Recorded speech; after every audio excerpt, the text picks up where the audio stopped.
Another day, another wonderful instance where we're going to eventually be going into Molly and Jenua. But you know what? Before we get to there and then I start doing some next level unethical shit, let's first go ahead and talk about something that's not really all that impressive. Why is it not that impressive? Well, in the immortal words of Ganon from the most popular of fucking Legend of Zelda, you could call it medias. You dare bring light to my lair? You must die! Because we're going into nothing but light cancer. So it's Spirit Eye Celine, Last Rider Krau, and a Lionheart Cermia. So what's the big thing that's so scary about this? Well, it's not really anything that's scary. It's just the fact that Dark Corvus is really OP as fuck going into light-based shenanigans.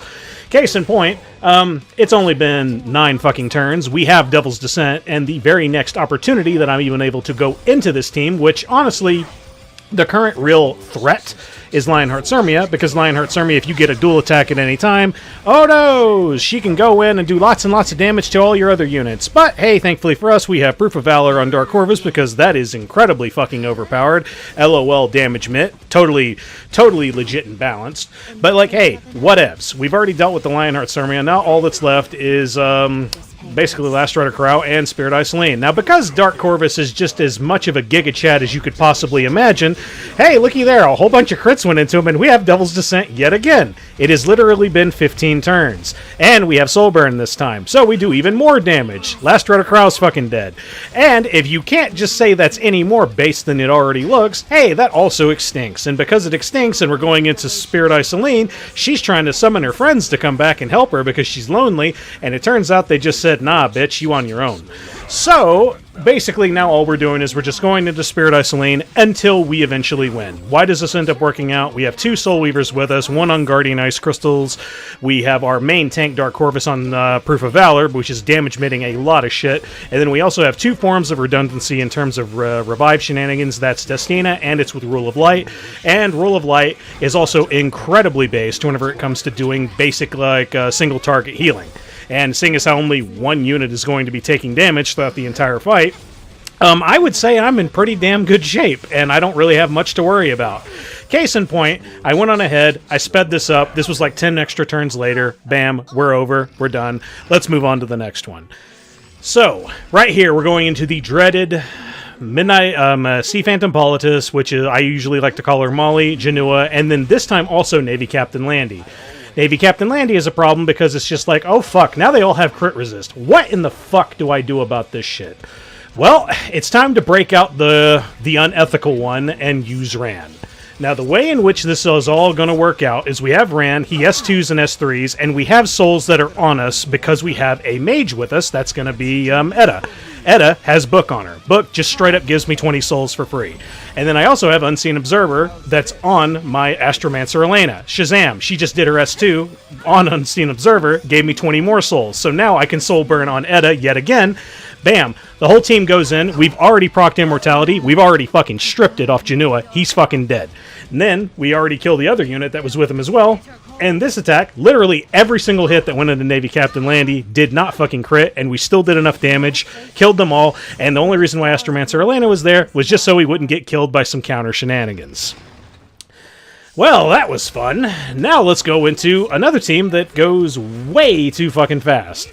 Case in point, I wasn't expecting the one who was going to go first was going to be Edward. So, like, Edward goes in, hits my Roana, procs my martial artist Ken to just straight up go into him because, lol, that was a crit going into Roana. I go into him, deal almost more than half of his health, and then here comes, like, you know, Last Rider Krau's turn. He goes, bam, the Ed is already fucking dead. And we're going into a Navy Captain Landy and a Belian. No, excuse me. We're going into a Belian. The Navy Captain Landy's already fucking dead.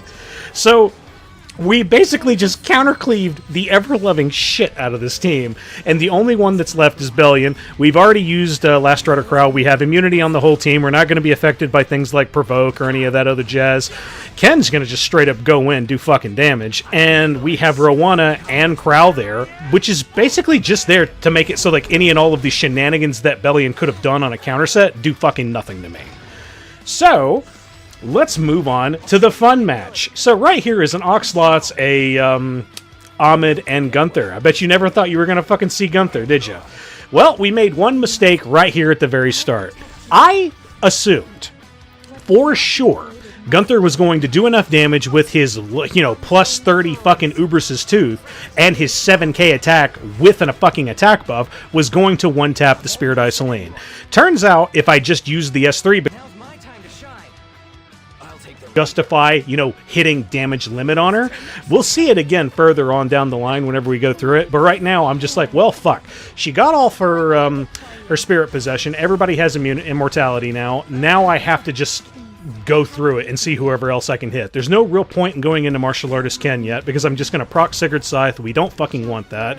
Okay, we'll just start going into Abigail, because if Abigail's there, then Martial Artist Ken's going to have protection with a immortality that she's going to give whenever anybody in the back row is actually going to be receiving lethal damage. And right here, thankfully for us, Oxlots is the one who actually received the S3 from the Abigail, and it wasn't Gunther.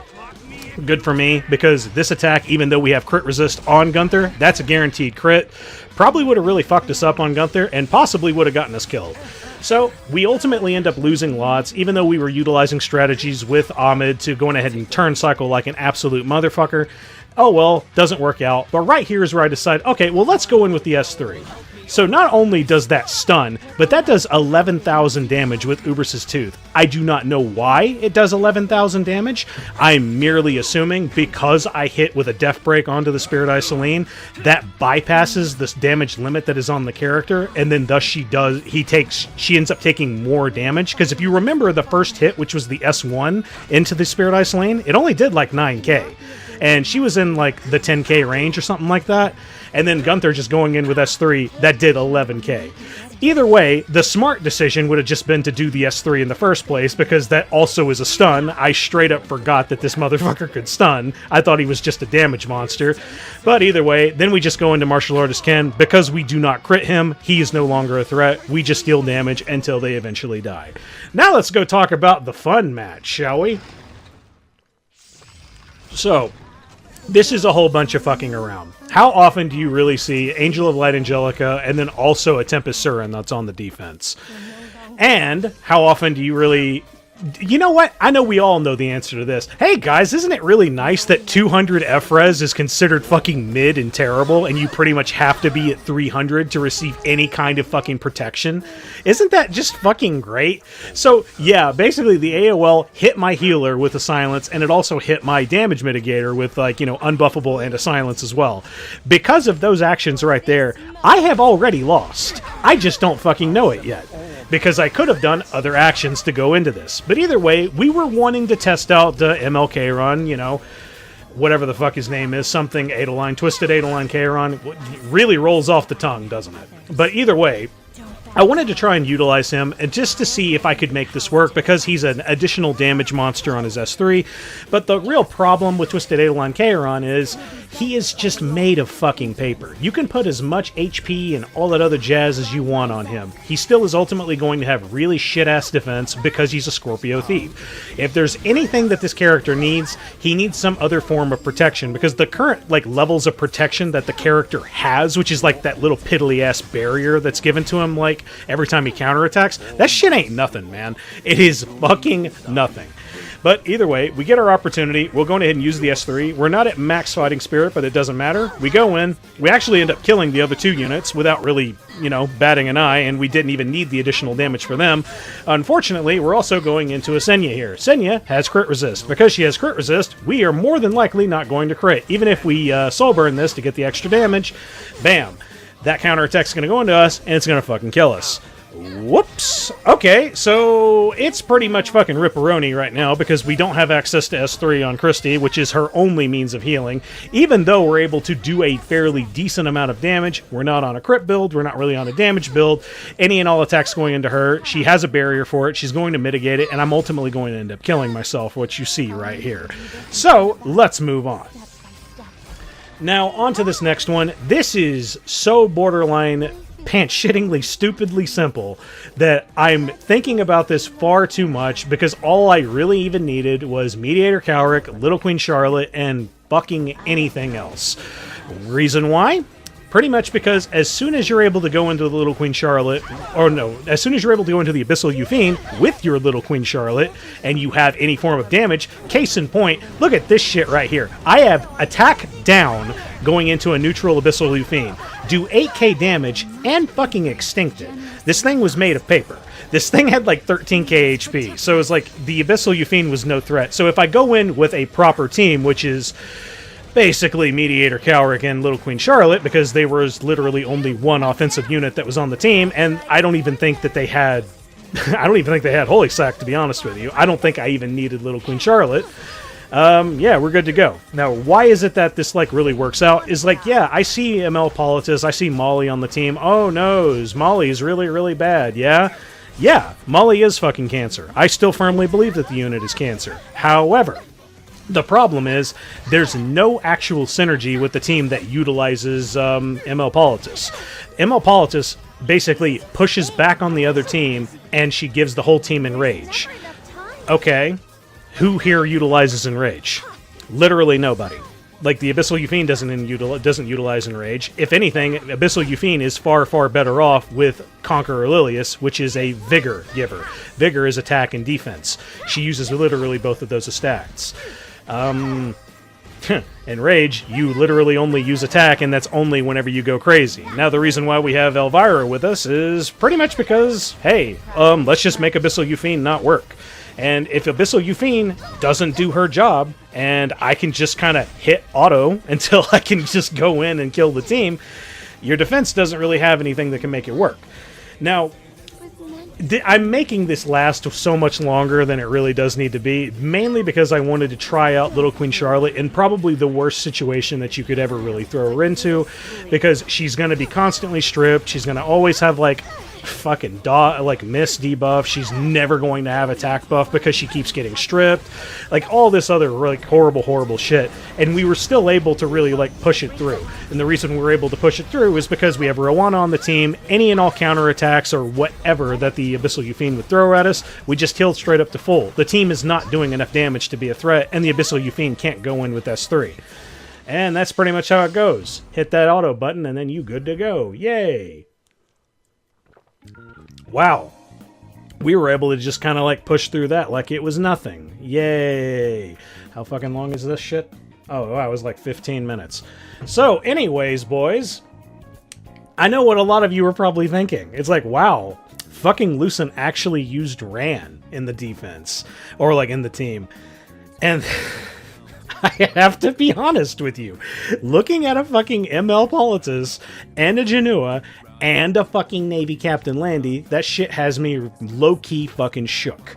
And I don't know how you can turn to that shit. You could possibly turn to it like utilizing some of the same units, but you guys know me, I'm autistic. I don't like using duplicate heroes to go into things. Like, you could possibly throw like ML Poly and then like an Ambitious Tywin at that, but it's just like, God, this is fucking stupid.